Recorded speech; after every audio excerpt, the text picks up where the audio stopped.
It's Red Eye Radio. Gary McNamara and Eric Harley talk about everything from politics to social issues and news of the day.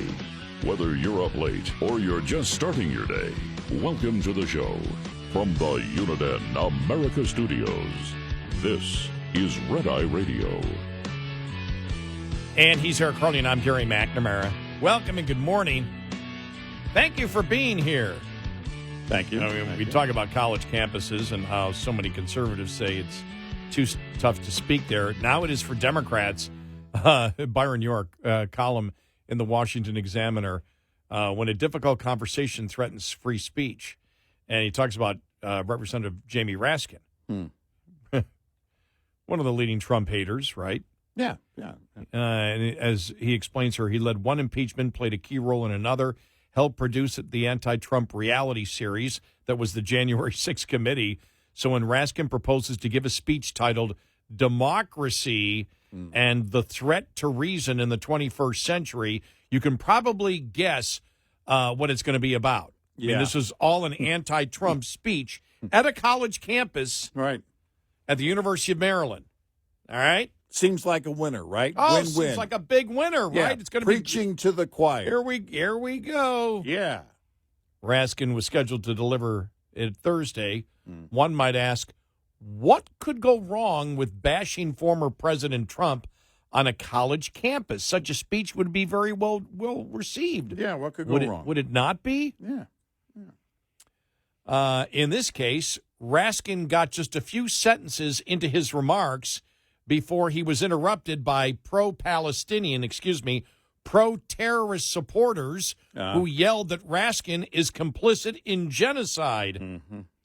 In that moment, the Israel-Hamas war trumped Trump. And Raskin's prepared remarks went unspoken. He told them, because Raskin did not ignore the protesters, he told them they would be better off engaging in conversation than heckling. Then, according to the Capitol News Service, Raskin emphasized that he has taken a strong position on returning the hostages held by Hamas, has advocated a military ceasefire, and has championed a two-state solution. So it should be done, right? Yeah. Okay. He answered all your questions. Right. Raskin then tried to resume his speech, which just led to more yelling from the protesters. At that point, Raskin said the protesters were not engaging in real dialogue and not convincing anybody. Mm-hmm. Raskin surely knew that there would be no reasoning with the protesters at some point. It appears there were pro-Israel voices in the crowd to answer the anti-Israel demonstrators, but then there was more heckling and yelling, and soon it became clear there was no way Raskin was going to continue his remarks. Then, according to Capitol News Service, Raskin abandoned his speech and said he was open to taking questions from the audience. Oh. Right? Yeah. That didn't work either. Oh. Raskin's openness just led to more protesting and discourse among protesters, which is just a polite way of saying everybody kept yelling at Raskin and one another. Any hope of discussing democracy and the threat to reason in the 21st century disappeared entirely. Indeed, the scene made the threat to reason part seem like a joke. Finally, the president of the university, Darrell Pine, stopped in to stop Raskin's speech. All in all, another bad day for freedom of speech on college campuses. Yes, because Byron York, and I would agree with him, I do believe that if you are on the left, you should be able to speak at a college campus too. Yeah, sure. Because here's the thing, University of Maryland officials should have been appalled that protesters stopped a member of Congress from speaking on campus. I'll put it another way. The liberals at the University of Maryland should have been appalled that protesters stopped a bashing of Trump by Raskin. Right. They should have vowed to take strong measures to punish those who shouted Raskin down and stop such demonstrations in the future, but they did not. In fact, Pine seemed somewhat pleased by what happened to Raskin's speech. Quote, he came here to speak about where our democracy is going in our country. Pine said of Raskin, what you saw play out actually was democracy and free speech and academic freedom. What? from our perspective as a university, there are the difficult conversations that we should be having. And then Byron York writes, just in case this needs saying, shouting down Raskin was not an exercise in free speech, and it was not an exercise in academic freedom. It was, in fact, the opposite of free speech and academic freedom. That a university president would say such a thing should be embarrassing to a university. Yeah, you'd Wow. think. But finally, afterwards, Pine did say he wished the protesters had been more civil. Pines also praised Raskin's patience and empathy. But think about it. This is how radical the college campus is, and even the first reaction from the president.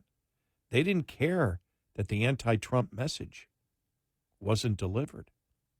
no, All they cared about was that the pro-terrorist viewpoint stopped any speech. Didn't matter whether it was a Democrat or Republican. right. They want the pro-terrorists to win. Yep. That's simple. Yep.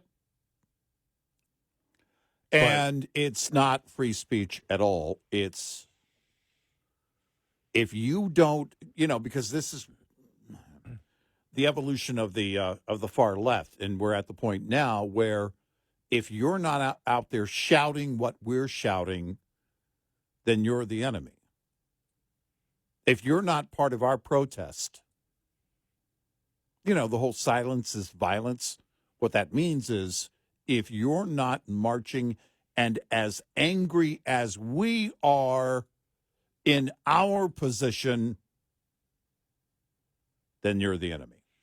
Well, and it's taken, again, it's gone to another level, a bad level, not a good level, but a bad level, where now, even on college campuses, everywhere it's happening. This is why I wonder what's going to happen at the DNC.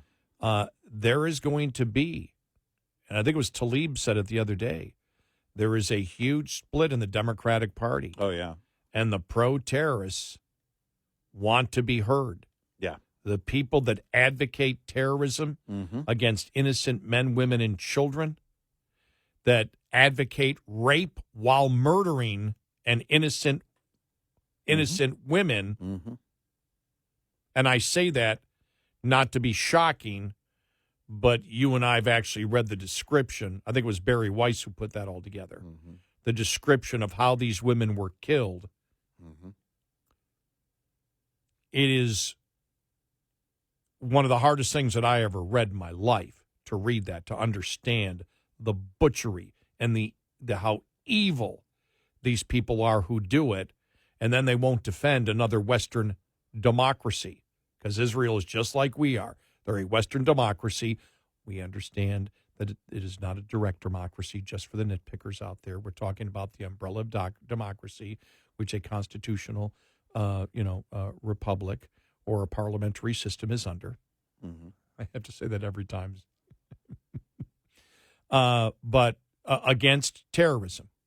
It's that simple. Yeah. Well, it's against autocratic terrorism where people have no rights. And what Tlaib is saying is something that I've been saying since October 7th. There's the radicals, and then there's everybody else. And she's acknowledging even within their own party. Yeah. The pro-terrorist movement, the anti-Semitic pro-terrorist movement is alive and well and becoming more mainstream in the Democratic Party each and every day. And when you see that the Democratic Party is about, the Democratic Party is not democratic. No, that's their name. That's their name. I got somebody got me the other day. You shouldn't call them that. That's their official name. And we point out all the time that they do not believe in democracy anymore. In fact, when you talk about the identity politics where they judge people as by groups and not individuals, that's as racist as you can get in 2024. And that's mainstream in the Democratic Party. Yeah. So if you've got racist because of identity politics that judge people by groups and not individuals, all they simply did was add Jews and on top of that, approved of murdering Jews. because that's the pro-terrorist movement that exists inside the Democratic Party. It's being institutionalized and mainstreamed inside the Democratic Party, and that's why Raskin can't speak. No. And then what do they do? Well, we call for a ceasefire and the hostages to be released and a ceasefire. And what was the other one? Oh, I can't think of what's the other thing that he called for. Oh, two-state solution. Oh, yeah. That's the dumbest thing. Yeah. Stop it. Stop It's not going to happen. Hamas isn't calling for that. Yeah.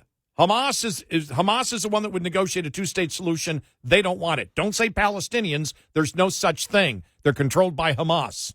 Right. And that's the whole thing. Well, we'll pretend that there's these Palestinians who think completely different than Hamas. Right. And that are freedom-loving people and support Israel's right to exist. No, they don't. You're delusional. All the polls show it. You're delusional. There's the radicals, and there's everybody else. And that's what we're dealing with right now. So as you said, you've been saying this probably since October 7th, the DNC is going to be insane. It is. And the radicals will not be ignored, and they won't be like other protesters in previous years, blocks away. They're going to be on the floor. They're going to be on the stage. There's no way they won't be. There's no way they won't be. Mark my words.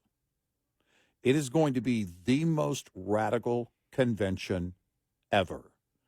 They'll make the whole booing God thing look tame. A piece of nostalgia. Yeah, remember that? Remember when we weren't so radical and we only booed God? Yeah, we were just booing God. Wow. And here we are. And I'm telling you. I was hoping that's what Biden would come out with yesterday when they asked him about his proclamation for transgender visibility. His official proclamation, backed by the Constitution of the United States and the laws of the United States. I was just hoping he said, look, on Easter, the day after Easter, on this dingus day, we're going to boo God. Yeah. I almost expected him to go, we're officially the boo God party. America last and boo God. There you have it. That's the Democratic Party. I can't wait for the lineup of the primetime speeches at the DNC. And then what do you do? What do you do if you're Biden? Because yesterday he was, I didn't do that. And you know what I thought yesterday when he says, I didn't do that on the whole proclamation thing that he did do? I thought, well, hold on a second. I'm ready to make popcorn. Hold on. Transgender community, what do you think of him saying he didn't do that? What about that? He just said he doesn't love you guys. And so, because I thought there would be, it's the whole tennis match thing back and forth. Right. Oh, wow. He's transphobe. He's a transphobe, clearly. Remember in 2020 on the road, he said in the campaign stop, he was asked how many genders are there, and he said 3. Ooh. Yeah. Oh. Swing and a miss. And those are the... We're getting close to opening day. Has that happened yet? Yes, opening day. It's already happened. Yeah, because I saw the thing with the Rangers. Yeah. So so I can use it. Yay. But that's, you get to Thursday night when the nominee, the current president at the DNC, is going to speak. You've got to be more radical, more angry than they were, and there's going to be plenty of radicals on that stage that week. He has to be more angry than he was at the State of the Union, doesn't he? Yes. Oh, yeah. He can't say we're going to unify. No. Can he take any of the advice from Douglas Schoen or Mr. Teixeira? No. That we read that said basically be more like Trump. These two Democrats, which communicated the message, in order for Biden to win, the Democratic Party has to become MAGA. Now, they didn't say that, but they listed all the issues where Trump is strong on and actually advocated. It was Douglas Schoen? Yeah, building the wall. Right. that he needs to build a barrier or a wall instead of wall. Right. I'm like, so Biden's going to come out in the DNC? We've changed our minds. We need to get things done. We're going to build a wall on the southern border, but a better and bigger wall than Trump. Yeah, and then he puts a red ball cap on that says, "Make Biden young again." Hey, they're trying. They're trying. But, I mean, it is going to be off the charts radical. And then asterisk. What if it's not? What if they're trying to walk it back like yesterday they were trying to, they're lying. He did make the proclamation on the whole Transgender Visibility Day. We read it to you. And if you were just joining us, the podcast will hit later this morning. Go back and listen to it because, yeah, it's very clear. But what if they try and pull back? What if something tells them, because if you do that Friday morning, there will be hell to pay. Well, the radicals will be out there in full force. I don't know how you do that because I do believe those radicals will be on the floor and they'll be on that stage all week. We'll know based on the fact by the time the president speaks, they'll have their platform. Oh, yeah. What's the Democrat platform going to be? Yeah, Thursday night is just by then we're going to have everything we need to know about them. Yeah. 866-90 Red Eye. This morning's USDA Farm Report is brought to you by House Products. Tested, trusted, guaranteed since 1920. How might the recent closure of access to the Port of Baltimore, Maryland from a bridge collapse impact ag-based supply chains, imports, and exports? Transportation Secretary Pete Buttigieg recently told reporters, "This is an important port for both imports and exports, and it's America's largest vehicle handling port, which is important not only for car imports and exports, but also for farm equipment." With the state of Maryland listing over 1.3 million tons of roll-on and roll-out tractors, combines, and hay balers in 2023. In addition, farm and food commodities such as sugar, soybeans, grains, and coffee are imported and exported at the Port of Baltimore. That has led to dialogue over the past week to address potential supply chain disruptions and mitigation strategies. That included a meeting in that time frame of the White House Supply Chain Disruption Task Force and members of the ag sector. I'm Ron Bain reporting for the U.S. Department of Agriculture in Washington, D.C. This report brought to you by Cenex Fuels and Lubes. Lines open for your calls. 866-90 Red Eye on Red Eye Radio.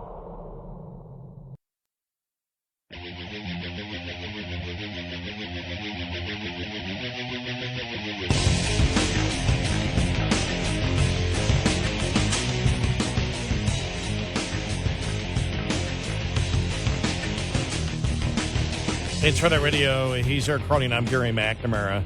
I just love the first line of this the article in National Review. Andrew Studdaford, net zero, about trucks and EVs. Yeah.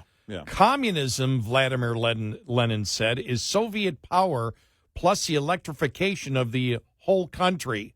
Net zero is what they're calling it here in the U.S., is electrification of the whole country and not enough electricity. Yeah, I love it. That's a great way to put it. We talked about how we live in a society where we hold the private sector accountable for everything that they do. We expect as close to perfection, guarantees, warranties, you name it, from anything that we buy, and we expect quality. And for the most part, vast majority of it, the private sector has to deliver. They got to build bridges right. They got to build roads right. They got to build buildings right. Got to build your home right, your TV right. Government doesn't do anything right, and we seem to go, oh, whatever. Okay. We'll keep doing more. that. Yep.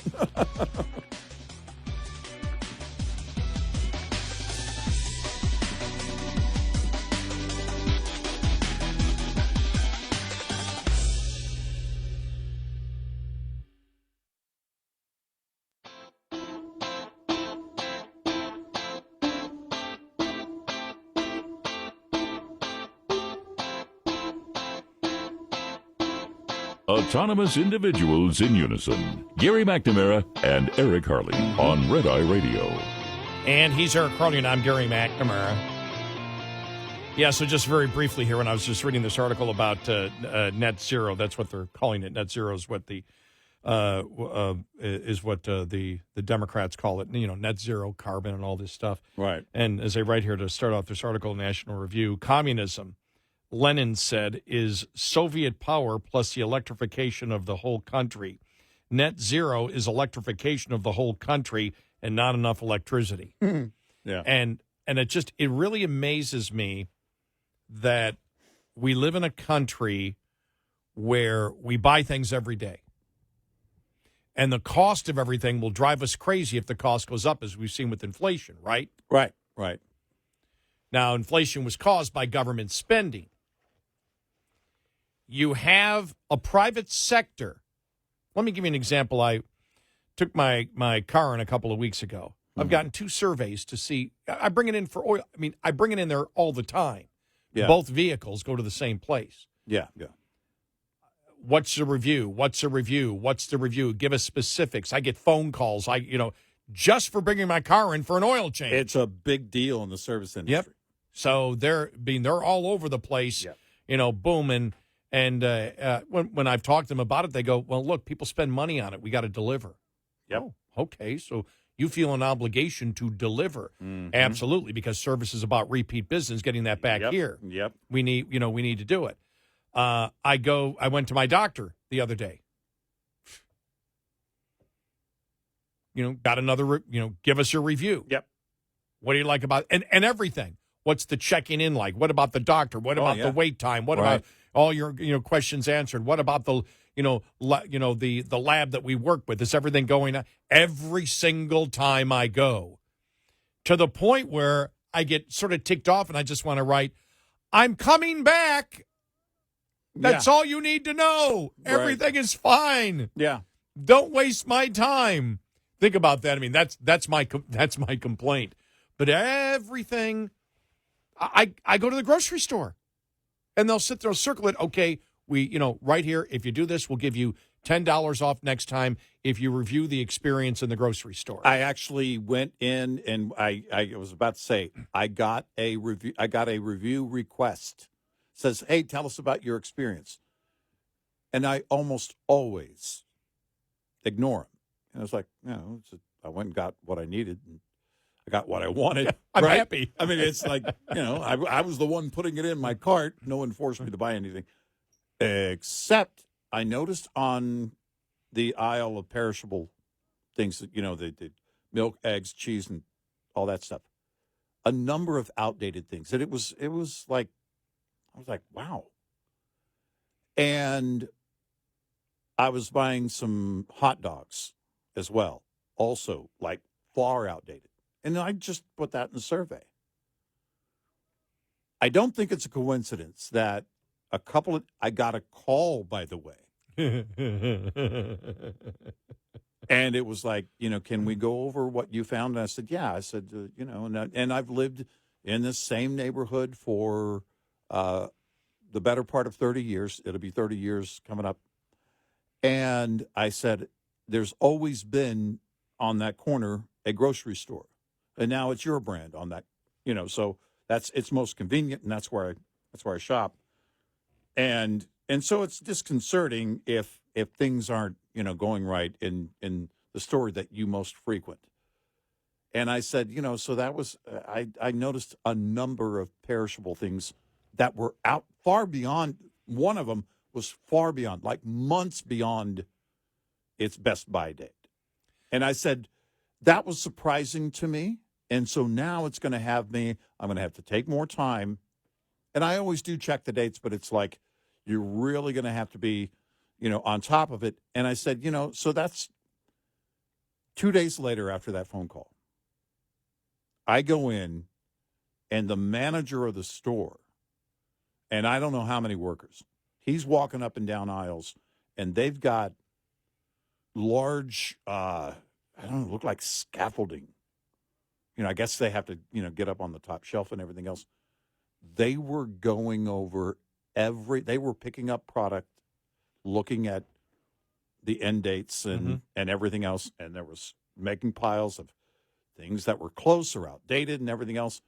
And then 2 days after that, I go back in, and there's this entire section of, hey, we're putting this on clearance. And I just glanced over, grabbed a couple of things, and it was things that were, I don't know, a couple of weeks maybe away from their Best Buy date, not perishable things. But, and I thought to myself, all right, that had to have been it. Because I went in detail on that review of that customer experience. They want that. They should get that. And the private sector thrives off of that.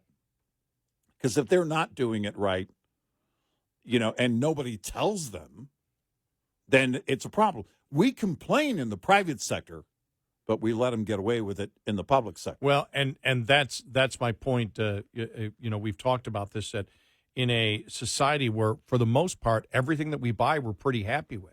Yeah, right. We're pretty happy with it. I know Amazon, if you go to a third-person seller, I can't tell you how many times I'll get an email saying, can we call you? Are you satisfied with the product? Is please there anything review it? Yeah, please. And you can review it on Amazon. And now they're making sure that you're a verified buyer to make sure you're not. And so they're doing everything so you can review that product so they can update it. But for the most part, I'm not saying, again, no human endeavor is perfect, but you think of the quality that you get every single day from everything that you buy. Everything that you buy. Right. And then government. Right.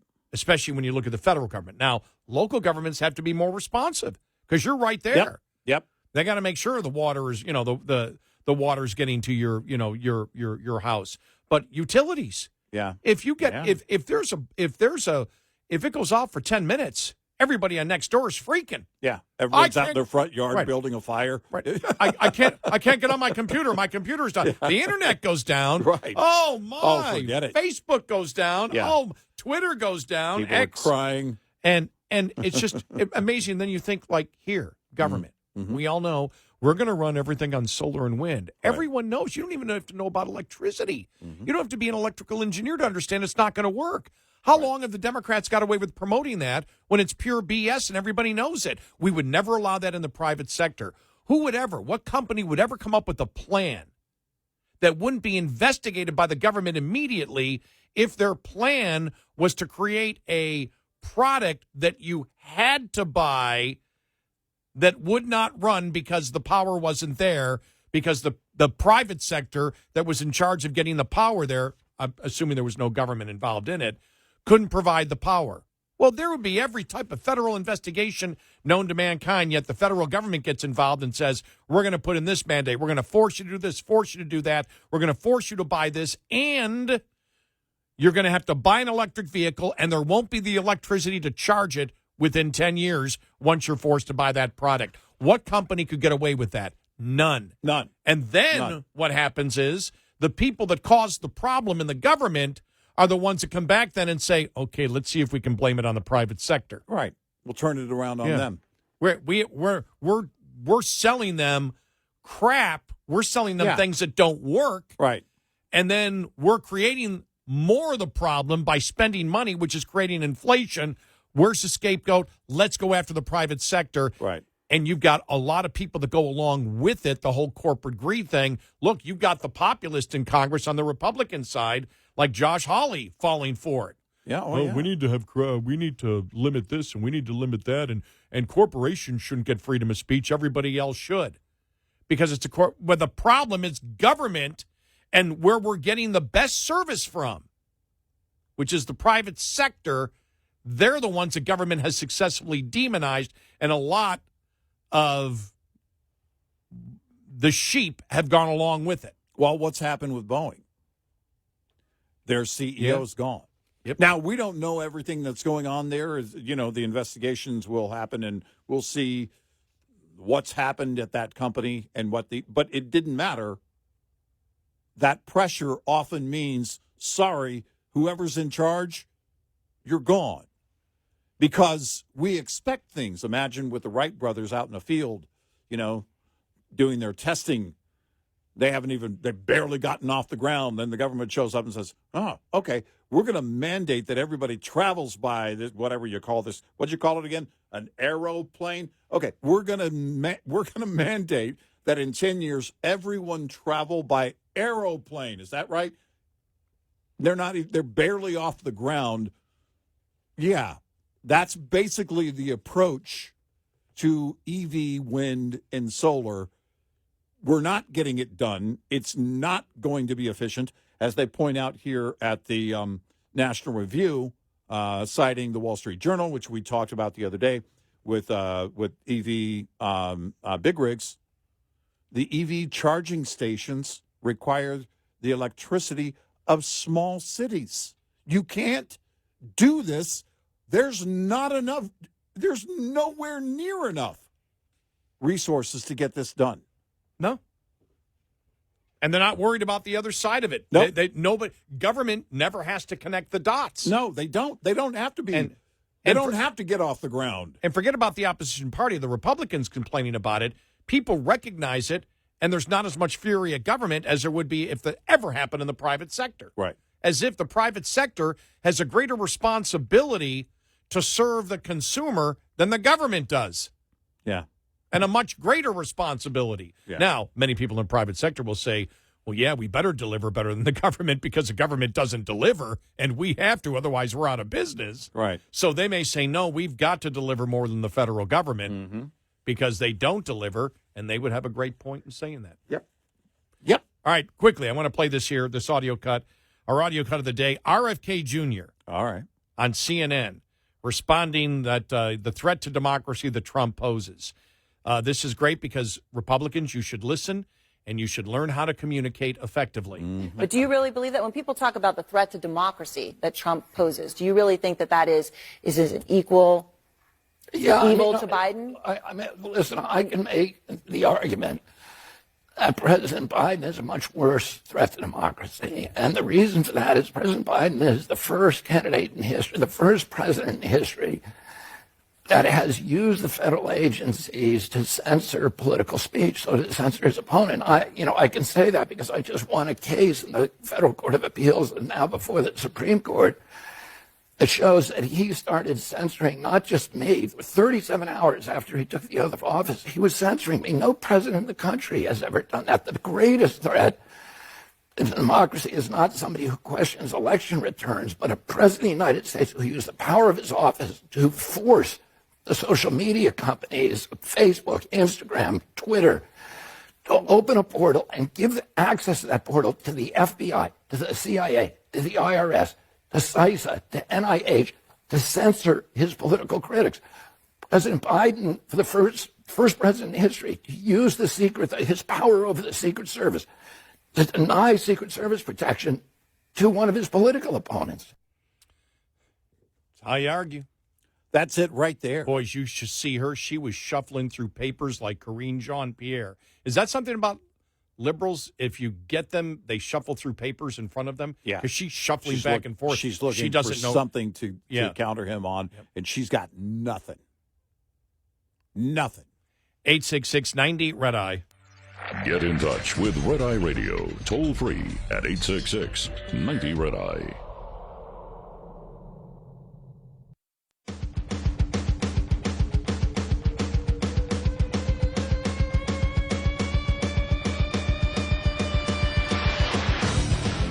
It's Red Eye Radio. He's Eric Harley, and I'm Gary McNamara. The other thing is, just to end here, we've criticized the Republicans for not communicating effectively, but let's understand that the Democrats are communicating even worse.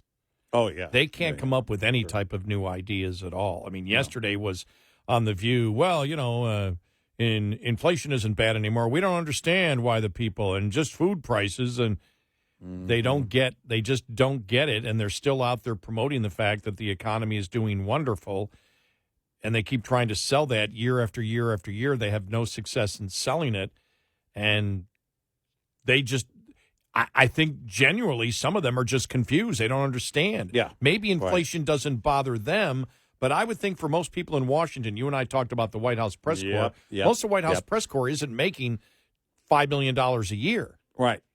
So we talk about the members of Congress have felt inflation. They've had to feel sure, inflation yeah. in D.C. Right. What's their salaries now? Like $180,000? Yeah. That doesn't go far in D.C. Right. And so they're feeling it. And so the Democrats really are not communicating effectively at all. And the Biden is not effectively communicating at all.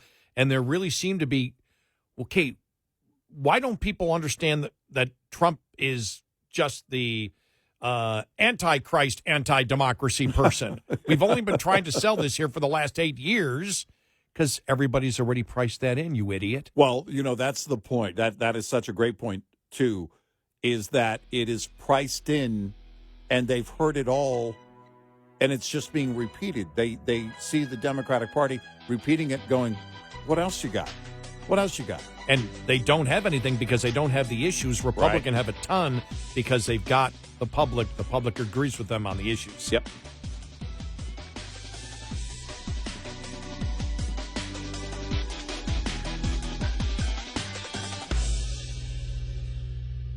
This is Red Eye Radio on Westwood One.